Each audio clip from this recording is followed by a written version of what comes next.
ये टिकने नहीं देता। पर अफसोस, उनकी ये प्रेम कहानी उसी दिन खत्म हुई जब वो हमेशा के लिए एक होने वाले थे। सर, किशोर के दोस्त ने बताया है कि हाल फिलहाल में ही वो दिवालिया हुआ है।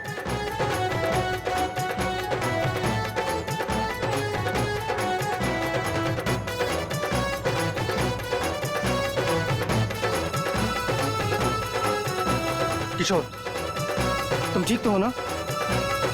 हाँ, मैं ठीक हूँ। अरे अरे अरे, क्या हुआ तुझे? अब तक का तो मंडप तक नहीं पहुंचा और तेरे पैर पहले से लड़खड़ाने लगे।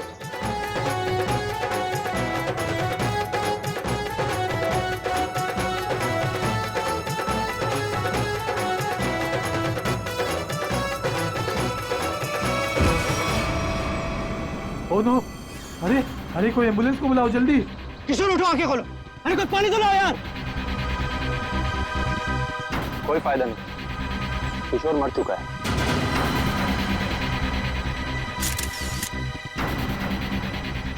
शादी की बारात में दूल्हे की मौत है? कैसे हुआ ये सब? तुम लोग थे ना यहाँ पर? सर, सब कुछ अच्छा भला चल रहा था, लोग नाच गा रहे थे। पता नहीं अचानक से क्या हो गया और किशोर गिर पड़ा।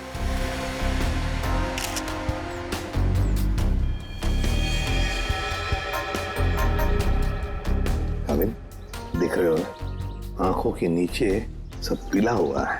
हाँ सर, जहर का मामला लगता है शायद। वही हो सकता है। सारुण के बताएगा कैसा जहर है ये। क्या आप लोगों को किसी पर शक है? किसने किया होगा ये? तो ये सब सिर्फ एक ही आदमी कर सकता है, सिर्फ एक ही आदमी। कौन? मेरे पिता, मिस्टर प्रतीश कुमार। सिर्फ वही कर सकते हैं। क्या तुम्हारे पिता इस शादी के खिलाफ हैं? जी हाँ।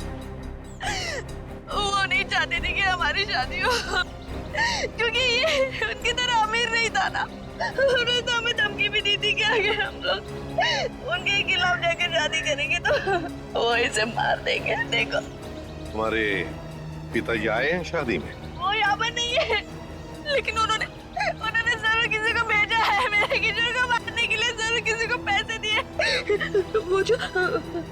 वो जो मुझे है ना, प्रवीण कोबला, वो पापा का बहुत अच्छा दोस्त है। उसी ने मारा है मेरे किशोर को, उसी ने मारा है। सर, किशोर की जान को खतरा था और अदिति मैडम ने इनको सुरक्षा दिलवाई थी और पिछले 5 दिनों से हम इनकी सुरक्षा कर रहे थे। और उसके बावजूद ये सब हो गया। सर, पता नहीं कैसे हो गया ये सब। हमने तो किसी को इनके आसपास भटकने तक नहीं दिया। हाँ, फिर भी लाश तो पड़ी है ना यहाँ पर। किसी को भटकने नहीं दिया। सर, इनमें से किसी ने मारा है मेरे किशोर को। इनमें से कोई मेरे पापा के साथ मिला हुआ है। इन्होंने मारा है। कैसी बदकिस्मत लड़की हूँ मैं। ये उसके खुद के बाप ने उसे शादी के दिन विधवा कर दिया। अदिति, चलो अंदर चलो। किशोर की जान को खतरा था, है ना? तो क्या उसे किसी सुरक्षित जगह पर रखा था? हाँ सर, एक सेफ हाउस में रखा था हमने। तो वहाँ पे आप लोग यानी सिक्योरिटी थी किशोर के साथ? जी सर, हमने इन्हें कभी अकेला नहीं छोड़ा। कहाँ पर रखा था किशोर को? कामिल, घर का कोना कोना छान मारो। सर। हाँ। देख, तुम कौन हो? सर, ये घर की देखभाल के लिए। तुम्हारी टीम का आदमी है ये? हाँ सर, ये हमारी टीम का आदमी है। अच्छा। सर। हाँ। सर, वो देखिए सीसीटीवी कैमरा। कोई भी अजनबी घर के अंदर नहीं घुस सकता।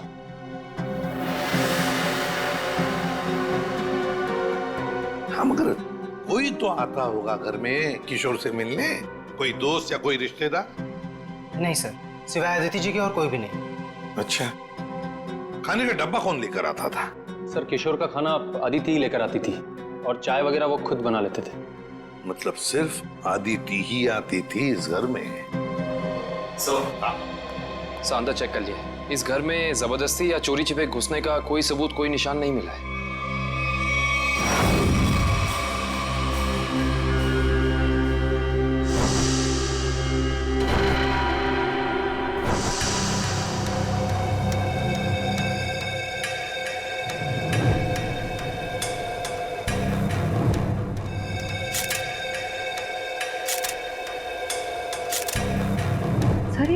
किशोर के बाल इतने आसानी से हाथ में आ गए? हाँ तारिका, ये बालों का आसानी से हाथ में आ जाना, इसके आंखों के नीचे पीलापन, नाक में से खून बहना, होंठ सफेद हो जाना, गला सूज जाना, ये सब के सब एक ही बात की तरफ इशारा कर रहे हैं कि इसे ऑल्सो बैक्स्टर नाम के जहर से मारा गया है। मतलब रेडिएशन पॉइजनिंग? बिल्कुल बिल्कुल तारिका, इसके शरीर में विकिरण द्वारा जहर पैदा किया गया है, ऑल्सो बैक्स्टर से। सारे सिम्टम्स उसी तरफ इशारा कर रहे हैं। सर ये रेडिएशन का हम पे तो कोई असर नहीं होगा ना? नहीं तारिका, घबरा मत। इस जहर का असर तभी होता है जब किसी खाने या पीने की चीज के साथ ये जहर शरीर के अंदर जाए, अदरवाइज नहीं। तुम एक काम करो, तुम टेस्ट की तैयारी शुरू करो, तब तक मैं प्रद्युमन को बोल देता हूँ कि वो गीगर काउंटर का इंतजाम कर ले। हाँ, गीगर काउंटर मतलब? तारिका, गीगर काउंटर एक ऐसा यंत्र होता है जिससे एसीपी प्रद्युमन ये पता लगा सकेंगे कि उस सेफ हाउस में जहां पर इसे रखा गया था वहां पर ये ऑल्सो बैक्स्टर नाम के जहर का रेडिएशन है या नहीं, और अगर है तो कितना है। Okay sir, sure. Karan, ready है? ऑल्सो बैक्स्टर जहर, पता चल जाएगा ये जहर किशोर के शरीर के अंदर गया कहां से है। ये हमारा डिवाइस अल्फा पार्टिकल रेडिएशन ये बता देगा। बारीक से बारीक चीज को भी चेक करो, देखो रेडिएशन मिलता है क्या। Yes sir. करण,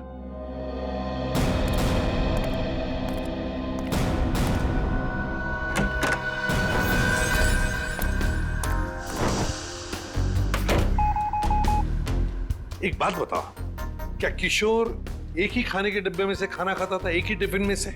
जी सर, एक ही टिफिन से। और ये टिफिन अदिति ही लाती थी? जी सर।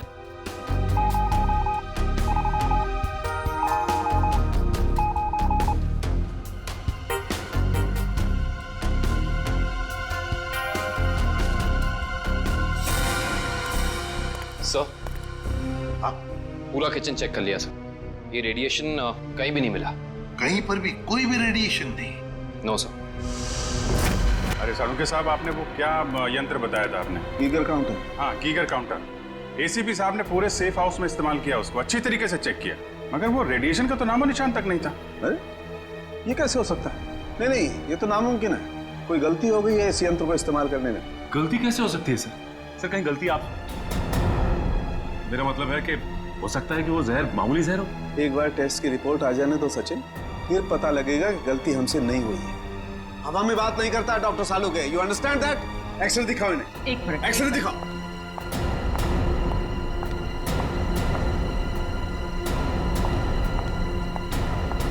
ये देखो, ये निशान देख रहे हो पेट में? हाँ, ये कोई काली सी चीज है। और ये काली चीज क्या है इसका पता इसकी ऑटोप्सी के बाद लगेगा, लेकिन मेरा दिमाग कहता है कि इस काली चीज का बहुत बड़ा हाथ है इस आदमी की मौत में।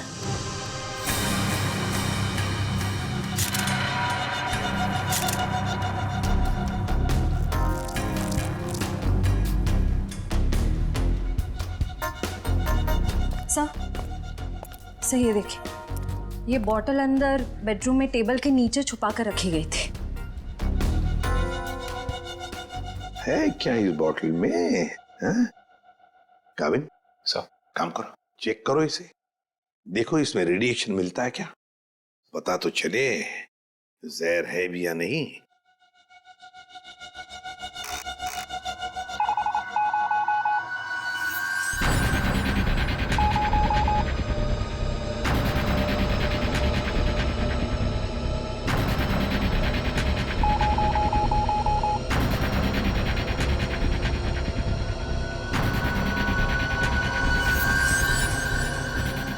अगर इसमें रेडिएशन नहीं है तो इसका मतलब है ये वो जहर ऑल्सो बैक्स्टर नहीं है।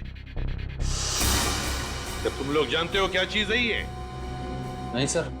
नहीं सर, इसके बारे में हम लोग कुछ नहीं जानते।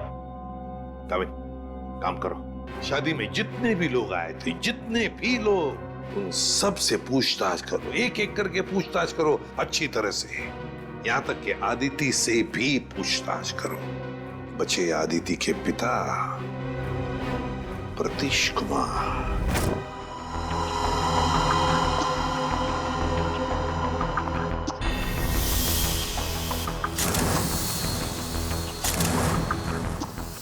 गॉड, पेट में बाल। अब तो समझो इस किशोर की मौत की गुत्थी सुलझ ही गई। वो कैसे सर? बताता हूँ। तुम एक काम करो, पहले इन बालों को अच्छी तरह से साफ कर लो। क्या डॉक्टर साहब, बोला था ना आपसे गलती हो रही है। ये बिना एसीपी साहब को सेफ हाउस में, ये मामूली जहर है, इसमें कोई रेडिएशन नहीं है। अरे फिर वही बात। भाई साहब, आपकी जानकारी के लिए बता दूं, हमसे कभी कोई गलती होती नहीं है।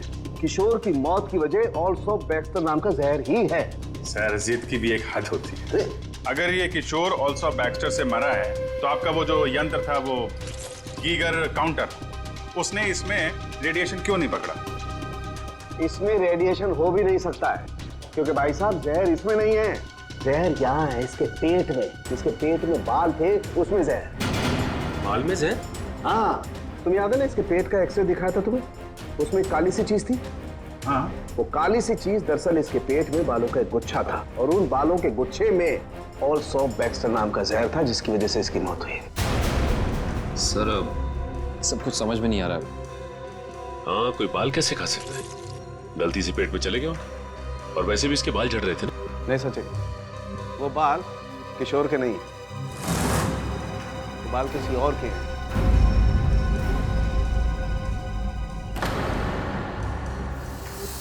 और उन बाल में ऑल्सो बैक्स्टर नाम का जहर था, जिसकी वजह से इसकी मौत हुई है। मैं बताता हूं, देखो। तारिका, वो बाल लाना जरा। सर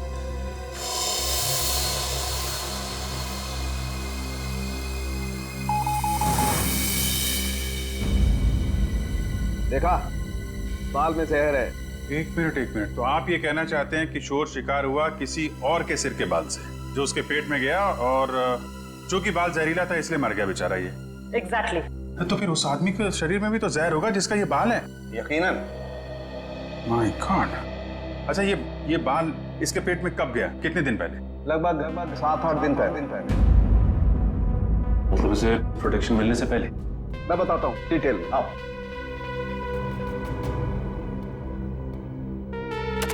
ये देखो, ये बाल किशोर के शरीर में जाकर के पेट में अटक गया, और क्योंकि इस बाल में ऑल्सो बैक्स्टर नाम का जहर था, तो पूरा जहरीला रेडिएशन इसके शरीर में फैल गया। इस बेचारे को पता भी नहीं चला कि मौत इसके करीब आकर के दस्तक दे चुकी है। मतलब किशोर की मौत एक हादसा है। असली खूनी तो वो है जिसने उस आदमी को मारने की कोशिश की है जिसका ये बाल है। पता नहीं बेचारा जिंदा भी होगा कि मर गया। सर, एक बात तो तय है कि ये कोई किशोर के आसपास वाला ही है, क्योंकि किशोर के खाने में किसी और का बाल कैसे आ सकता है? ये हो सकता है कि वो बाहर खाना खाने गया हो किसी रेस्टोरेंट में, और वहाँ के शेफ या कुक का बाल उसके खाने में गिर गया और गलती से इस किशोर ने खा लिया। होने को तो कुछ भी हो सकता है। इस बाल से कुछ और पता चल सकता है? अभिजीत, ये बाल किसी आदमी का है, और ये देखो, इस बाल में पिगमेंटेशन काफी कम है। पिगमेंटेशन जिससे बाल काले रहते हैं। एग्जैक्टली।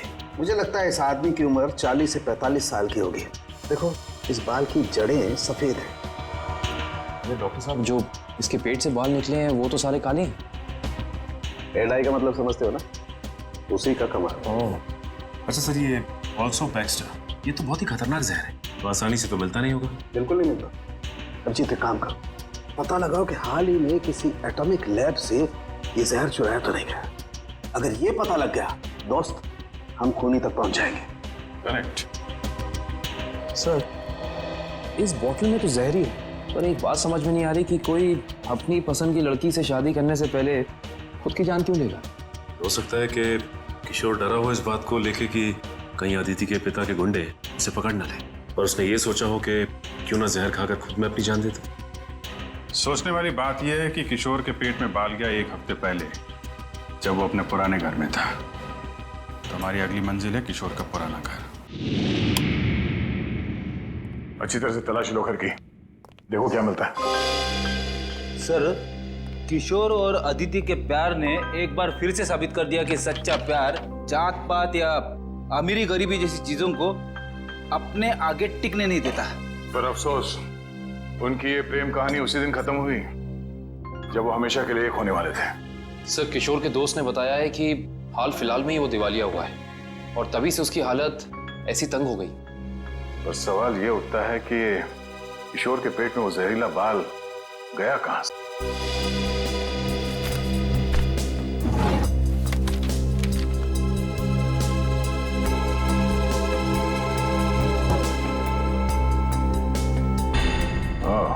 Termination letter. इस किशोर को नौकरी से निकाला गया था MLM एंटरप्राइजेस प्राइवेट लिमिटेड। ये तो अदिति के पिता की कंपनी है।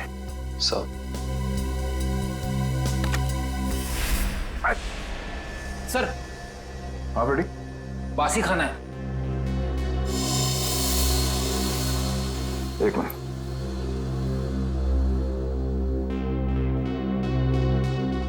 इसमें कहीं बाल तो नहीं दिख रहा। जरा घर का राशन चेक करो।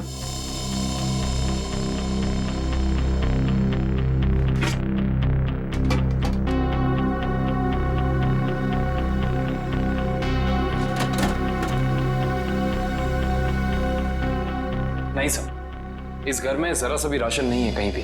नो, इसका मतलब ये खाना यहां नहीं पका है, बाहर से आया है।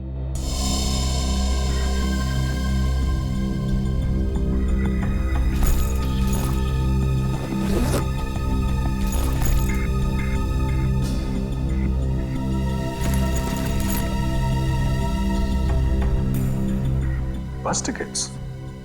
ये तो एक हफ्ते पहले की टिकट्स हैं।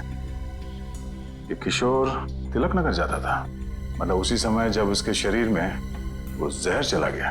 अगर सर जब किशोर के पास कोई नौकरी नहीं थी तो ये रोज तिलक नगर करने क्या जाता था? ये तो वही जाने के बाद पता चलेगा। तिलक नगर में। Sir, Tilak Nagar bus stop तो आ गए, अब यहाँ से कहाँ जाए? फोटो दिखाएगा लोगों को किशोर की? नहीं, उसकी जरूरत नहीं पड़ेगी। वो देखो, LP चैरिटेबल ट्रस्ट, यहाँ जरूरतमंद लोगों के लिए मुफ्त में खाना और कपड़े दिए जाता है। हो सकता है ये किशोर भी यहीं पे आया होगा। तो किशोर के शरीर में वो जहर गया है, तो यहाँ आने वाले दूसरे लोगों के शरीर में भी क्या होगा? चलो अंदर चल के पूछताछ करते हैं।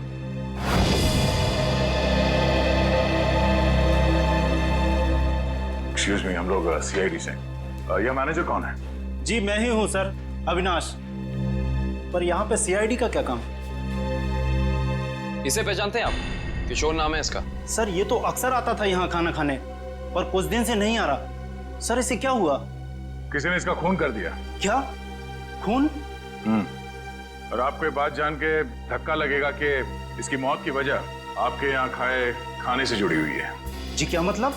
हमें इसके पेट के अंदर से बाल मिला है, जो शायद खाने के जरिए इसके पेट में गया है, और उस बाल में जहर था। अल्सूफ बैक्स्टर नाम का बहुत ही खतरनाक जहर। सर क्या कह रहे हैं आप?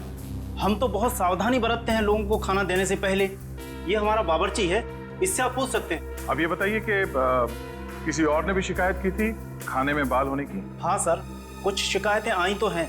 साहब मैंने पूरी सब्जी फेंक दी थी जिसमें बाल निकले। पर किशोर को कैसे पता नहीं चला कि उसके खाने में बाल है? वो इसलिए क्योंकि उसकी आंखें बहुत कमजोर थी, बहुत हाई पावर का चश्मा पहनता था और शायद उस दिन उसने वो चश्मा ना पहना हो। अच्छा, इन साहब के अलावा कोई और भी खाना बनाता है यहाँ पे? सर कोई एक हो तो मैं बताऊं। यहाँ तो कई लोग आते हैं दिलों में भावनाएं लेकर और खाना पकाने में हमारी मदद करते हैं। तो जो लोग अक्सर आते हैं खाना बनाने के लिए, उनका कोई रजिस्टर, कोई लिस्ट होगा ना? एक मिनट सर। एक मिनट। जी सर। सर, इसमें तो 70-75 लोगों के नाम है। कैसे पता चलेगा कि किशोर के खाने में किसका बाल गया था? याद है ना डॉक्टर सालुंके ने क्या कहा था?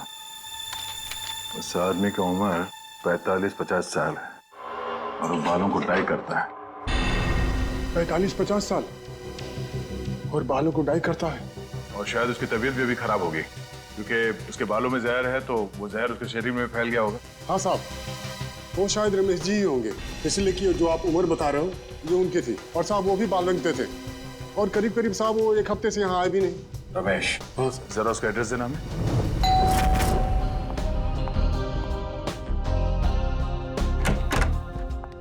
मैंने पहचाना नहीं आपको।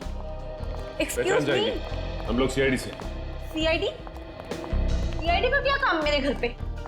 पार्टी चल रही है। जी, हमें आपके पति रमेश जी से मिलना है, बुलाइए जरा उन्हें। अफसोस, आपने आने में थोड़ी देर कर दी। 4 दिन पहले ही उनकी मौत हुई है। क्या? जी। रमेश की मौत हो गई? कैसे? एक रोड एक्सीडेंट में। Road accident? आपके पति की मौत हो चुकी है और आप यहाँ जश्न मना रही हैं। किसी के जाने से जिंदगी तो नहीं रुकती। जाने वाला चला गया। सुन लिया? सही है। ये मौत हुई कैसे? इसमें भी रमेश की गलती थी। गाड़ी चलाते चलाते सो गया। वो कहते हैं ना, नजर हटी दुर्घटना घटी। सर ये एक्सीडेंट जहर की वजह से ही हुआ होगा। क्या बात है अलीशा? सीआईडी यहाँ क्यों? रमेश की मौत की पूछताछ करने आए हैं। आपकी तारीफ? ये मेरे दोस्त हैं राहुल। अरे छोड़िए ना ऑफिसर, जो चले गए उन्हें क्या याद करना। आइए आप लोग भी हमारे साथ पार्टी एंजॉय करिए। ज्यादा बात मत करना, समझे? यहाँ एक मौत की पूछताछ हो रही है, समझे आप? इनके पति रमेश की मौत हुई है जहर से। हमें तो शक होने लगा है कि रमेश को जहर तुमने ही दिया होगा और शायद उसमें इनकी मदद ली होगी आपने। आप मुझ पर शक कर रहे हैं? जी हाँ, कुछ कहना है आपको? हमें रमेश के डीएनए सैंपल्स लेने हैं अभी, इसी वक्त। आपने आने में देर कर दी। अफसोस, अब तो उनकी अस्थियां भी बहा दी हैं मैंने। लेकिन कुछ तो होगा घर पे, उनका ब्रश, उनकी कंघी वगैरह। आप कल नहीं आ सकते? आप क्यों मेहमानों के सामने बेइज्जती कर रहे हैं? देखो मैडम, अगर हमने तुम्हारे घर की जबरदस्ती तलाशी ली और तुम्हें अपने साथ ब्यूरो ले गए तो तुम्हारी दुगनी बेइज्जती होगी। जी आइए।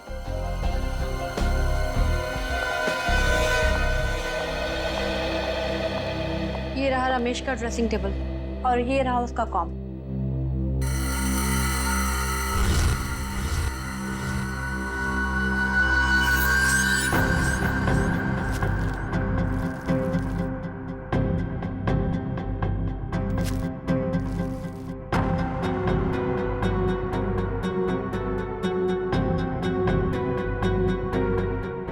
आशय?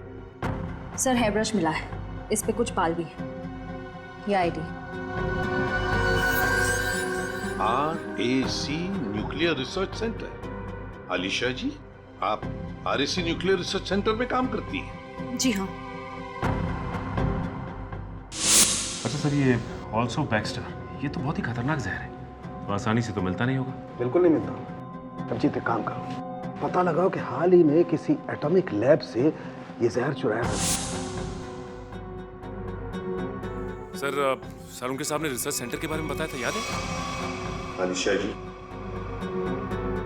ऑल्सो बैक्स्टर, ये जहर ऑल्सो बैक्स्टर जिसकी वजह से आपके पति रमेश जी की मौत हो गई, वो अक्सर वहीं पे पाया जाता है जहां पर यूरेनियम कोर या फिर न्यूक्लियर रिएक्टर होते हैं। कह दीजिए अपने मेहमानों को, या आपके लिए ये पार्टी खत्म। भाई, हो सकता है आप लोगों को जानकर दुख हो, लेकिन अनीशा खूनी नहीं है। और इतने यकीन से कहने की वजह?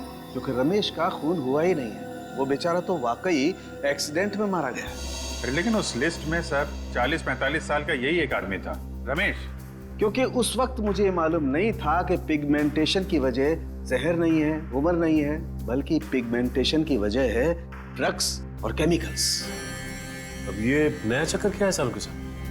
सचिन, दरअसल इस आदमी की उम्र थी सिर्फ 30 साल की, लेकिन क्योंकि वो ड्रग्स लेता था इसलिए उसका शरीर और उसके बाल ज्यादा बूढ़े हो गए थे और उसके शरीर में पिगमेंटेशन इतना कम था कि 30 साल के होने के बावजूद वो लगता था 40-45 साल का। इस ड्रग के इस्तेमाल से इंसान को हेलुसिनेशन होने लगते हैं और कभी-कभी उसके अंग कांपने लगते हैं। तो खूनी कोई 30 साल का आदमी है जिसके हाथ कांपते हैं। सर वो चैरिटेबल ट्रस्ट के लॉगबुक में भी एक आदमी की लिखाई ऐसी थी, बिल्कुल टेढ़ी। ऐसा लगता था कि लिखते वक्त उसके हाथ जरूर कांपते होंगे। नाम याद है उसका? एक मिनट। जी सर।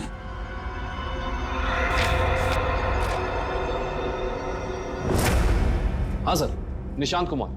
निशांत कुमार? पता लगाओ इस निशांत कुमार का एड्रेस। बताइए सर, हम सबको यहाँ क्यों इकट्ठा किया है? कुछ पता चला मेरे बेटे निशांत का? नहीं माजी, अभी तक नहीं, पर हमें शक है कि निशांत पे किसी जहर का असर हुआ है।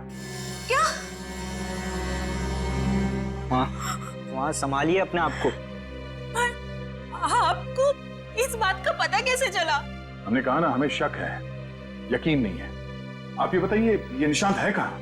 जी वो 4 दिन पहले दिल्ली के लिए निकले थे। वहाँ से उनका एसएमएस आया कि वो सही सलामत दिल्ली पहुँच गए हैं। उसके बाद से उनसे कोई संपर्क नहीं हो पाया। क्या वो एसएमएस हम देख सकते हैं प्लीज?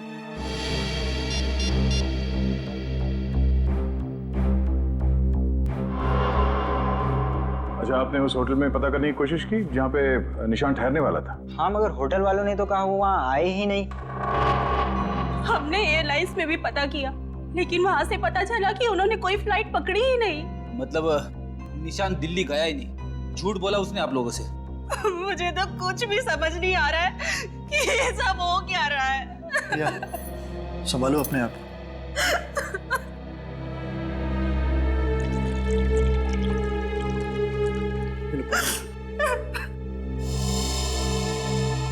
आप निशांत की सेक्रेटरी है ना?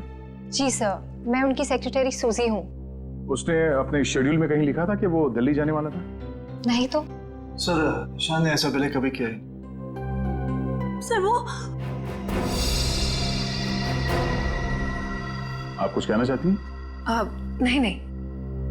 निशांत के साथ एयरपोर्ट कौन गया था उसे छोड़ने के लिए? उसने प्राइवेट टैक्सी मंगाई थी, वो मिला भी था मुझे घर के बाहर।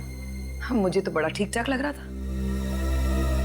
मतलब एयरपोर्ट पे गया था निशांत टैक्सी में बैठकर, मगर उसने फ्लाइट नहीं पकड़ी, वहां से कहीं चला गया। पता करना पड़ेगा एयरपोर्ट से ये निशांत गायब कहाँ हो गया। कविन, उस दिन निशांत कहाँ घूम रहा था, जीपीएस सिस्टम में पता चला? यस सर, ये देखिए सर। पहले बांद्रा की तरफ गया, फिर उल्टी दिशा में विले पार्ले, और उसके बाद दादर। सर ये निशांत हमसे झूठ कह रहा था कि वो दिल्ली जा रहा है, बल्कि सच ये है कि वो शहर के अलग अलग हिस्सों में देखा गया। ये देखिए, और यहाँ पे ऊपर नीचे घूम रहा है। उसका आखिरी लोकेशन तो विरार के आगे दिखा रहा है। शहर के बाहरी इलाके में। ये निशांत के दिमाग में जरूर कुछ ना कुछ खिचड़ी पक रही थी। सर हो सकता है निशांत को जहर भी इसी खिचड़ी की वजह से दिया गया है। उसे जहर दिया किसने और क्यों दिया है, ये तो विरार वाली आखिरी लोकेशन में जाने के बाद ही पता चलेगा।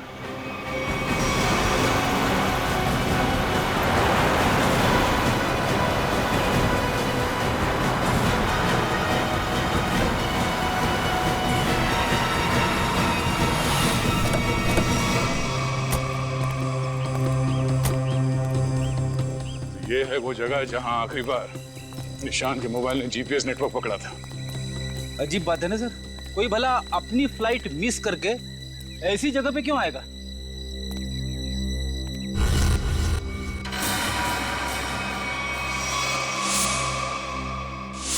यहाँ तो नहीं, बाल क्यों? सर जरूर यहाँ कुछ हुआ है। सर यहाँ ये मिट्टी बता रही है कि यहाँ पे हाल फिलहाल में खुदाई हुई है।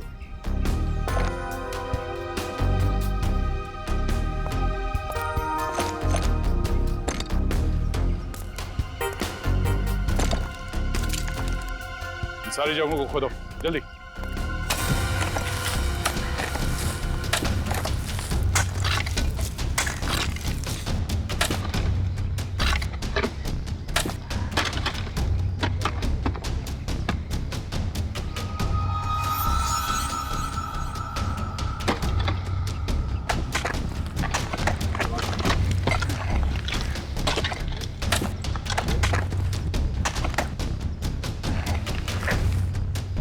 मिला? सर यहाँ पे तो कुछ दिख नहीं रहा है। सर यहाँ पर कुछ नहीं है। इधर भी नहीं है सर। चलो एक काम करो, इस घर के अंदर जाओ और तलाशी लो, देखो कुछ मिलता है क्या। जी सर। बड़े कमाल की बात है, इतनी ज्यादा जगह खुदा है पर खुदाई के अंदर कुछ भी नहीं मिला। ये भी तो हो सकता है कि खुदाई कुछ निकालने के लिए नहीं, बल्कि जो पहले दफनाया गया था उसे निकालने के लिए खोदा गया। सर, हाँ? ये देखिए घर के अंदर से क्या मिला सर।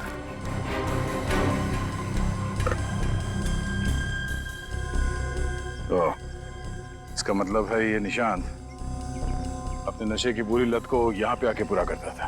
और सर 2 ग्लासेस हैं, इसका मतलब इस निशांत के साथ जरूर कोई दूसरा आदमी भी था। हाँ वही होगा जिसने निशांत को जहर दिया। सर आप रेडी? ये देखिए, यहाँ पे किसी का हाथ है। ये देखिए। मुट्ठी हटाओ।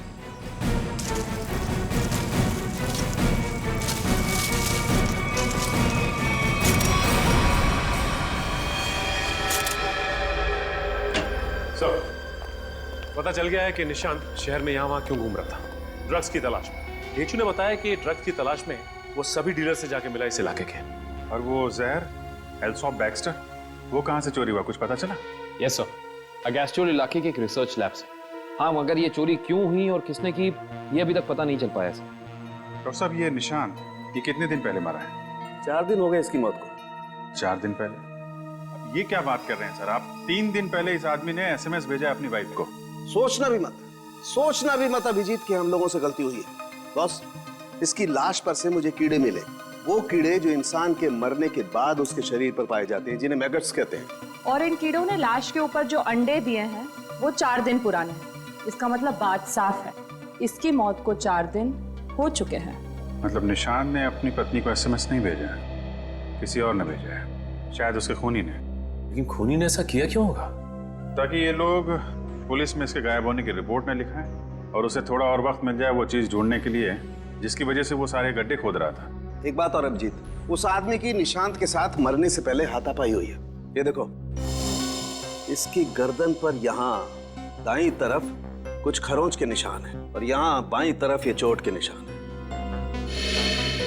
मतलब उस आदमी ने अपने दाहिने हाथ से इसकी गर्दन को दबोचा और बाएं हाथ से इस पर वार किया यहाँ पर, क्योंकि सिर्फ यहीं पर वार के निशान है और कहीं पर नहीं। सर, इसका मतलब तो साफ है कि इस पे हमला करने वाला कोई लेफ्ट हैंडर है, कोई खब्बू। तो इस केस में कोई ऐसा है जो खब्बू है।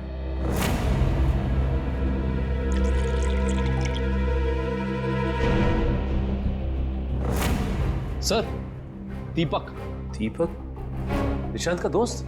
हाँ, वही दीपक। दोस्त नहीं, दुश्मन। पता लगाओ दीपक कहाँ मिलेगा। सर, ये दीपक बहुत चालाक निकला। वो जानता था CID उसके घर तक पहुंच जाएगी, इसलिए पहले ही भाग निकला। भाग के जाएगा कहाँ? पकड़ा जाएगा। ये GPS सिग्नल आया?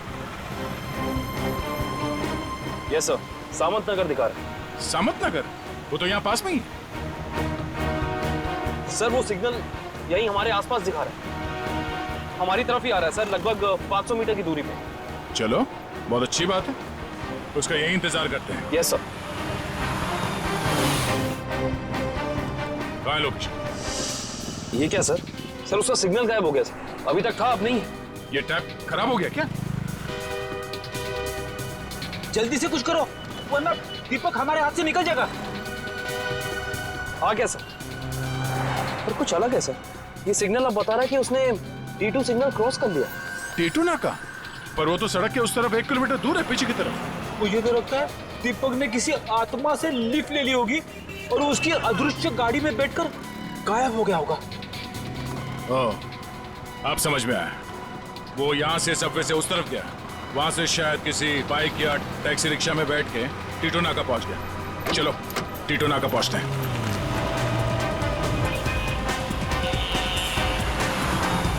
वो हमारे आसपास ही है सर। कहाँ है? दिख तो नहीं रहा। आ रहा है।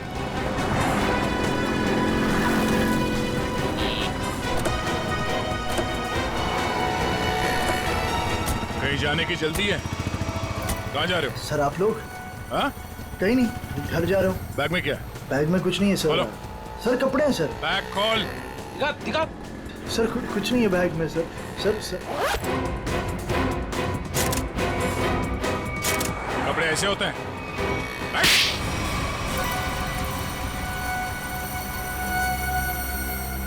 सर निशांत और मैं दोस्त थे सर, हम लोग साथ मिलकर सारे काम करते थे, साथ मिलकर हम लोग ड्रग्स का नशा भी करते थे। तो एक दिन ऐसे ही शराब के नशे में आकर हमारे ड्रग डीलर ने हमें बताया कि उसने हाल ही में कोई करोड़ों रुपए की डील साइन की और 2 दिन के बाद पता चला कि वो अरेस्ट हो गया।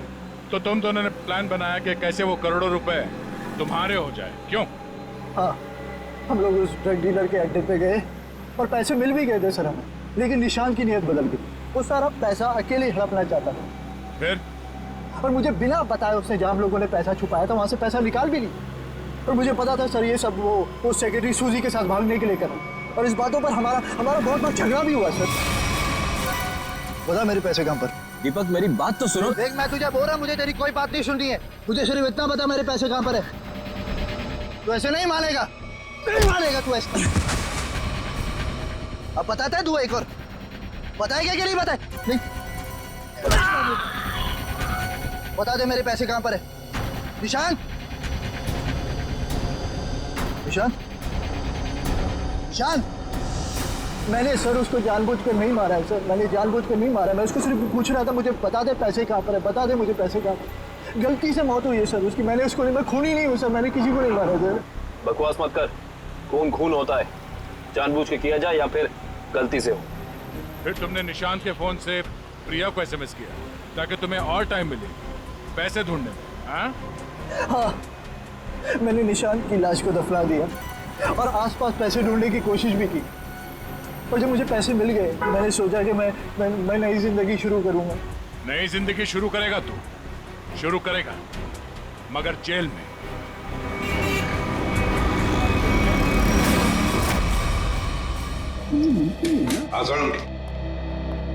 बस पहेली तो और उलझ गई है। यार साळुंखे, तू सिर्फ पहेलियां उलझाता रहे, बता कुछ भी मत, बता तो सही मिला क्या है। हेलो बॉस, ऑल्सो बैक्स्टर जहर 3-4 दिन में अपना असर कर देता है। 3-4 दिन लेने में इंसान की मौत हो जाती है, लेकिन निशांत को यह जहर इतनी कम मात्रा में दिया गया कि उसकी मौत इतनी जल्दी नहीं हो सकती। हाँ सर, इसे तकरीबन 20 दिनों तक ये जहर दिया जा रहा था, वो भी बिल्कुल कम मात्रा में, ताकि जब वो मरे तब उसकी बॉडी में यह जहर डिटेक्ट ही ना हो। और हमने उस ड्रग डीलर को पकड़ा है 1 हफ्ते पहले, तो कहीं ऐसा तो नहीं कि इस निशांत की मौत के पीछे दीपक के अलावा कोई और ही है? हो सकता है, और ये और कोई कौन है इसका पता देगा हमें एक बार। आओ बस।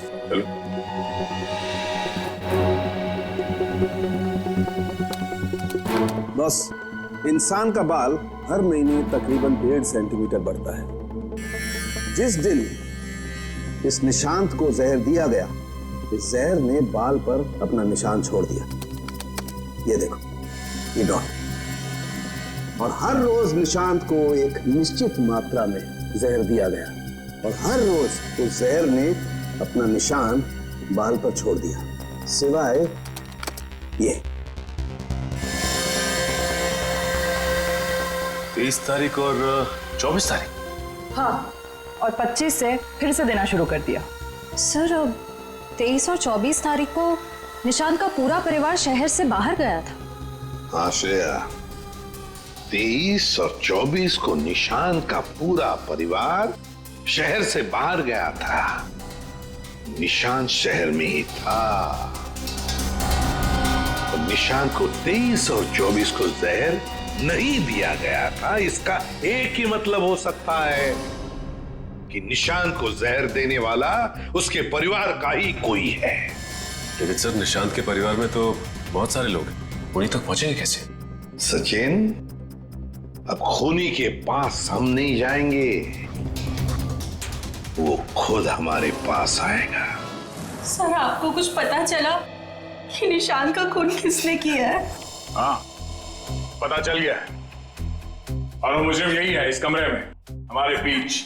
क्या यहाँ पे कौन है वो? मुझे में अपने आप को बहुत होशियार समझता है। वो ये भूल गया कि सीआईडी के सामने अच्छे अच्छों की होशियारी फुस हो जाती है। निशांत की मौत की वजह है वो दौलत जो निशांत और दीपक ने मिलकर चुराई थी। तो क्या दीपक ने निशांत को मारा है? निशांत को एक ऐसे चालाक दिमाग ने मारा है जिसे लगता है कि उसका भोला चेहरा उसे बचा लेगा, और शातिर दिमाग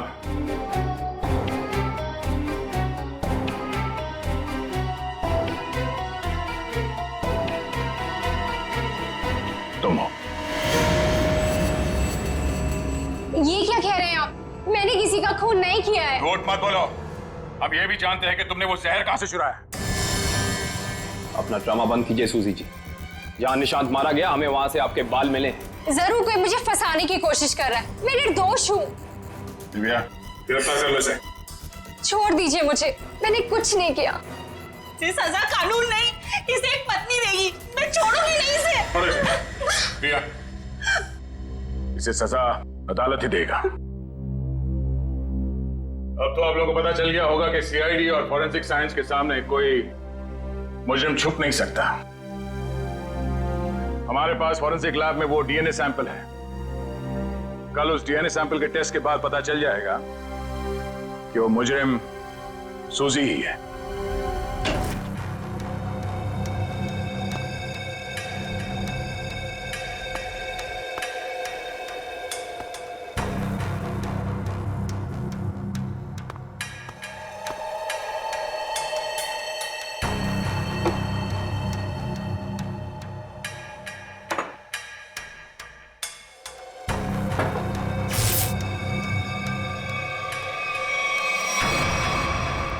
फोरेंसिक लैब ढूंढने में कोई दिक्कत तो नहीं आई?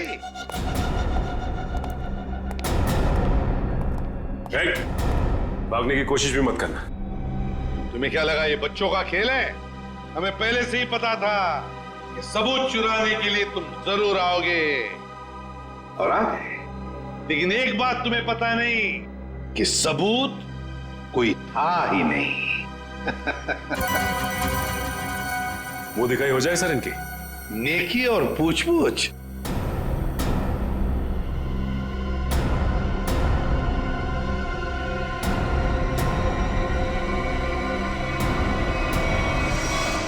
उससे प्राइवेट टैक्सी मंगाई थी, वो मिला भी था मुझे घर के बाहर। शीतल? शीतल तुम? छोड़ दो मुझे, वरना मैं इसे गोली मार दूंगी। बेवकूफी मत करो, गन नीचे रखो।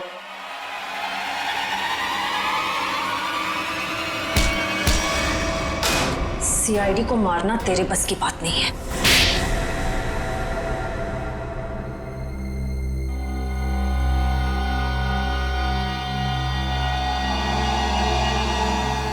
मैंने जो कुछ भी किया मेरी बेटी की मौत का बदला लेने के लिए किया। निशांत?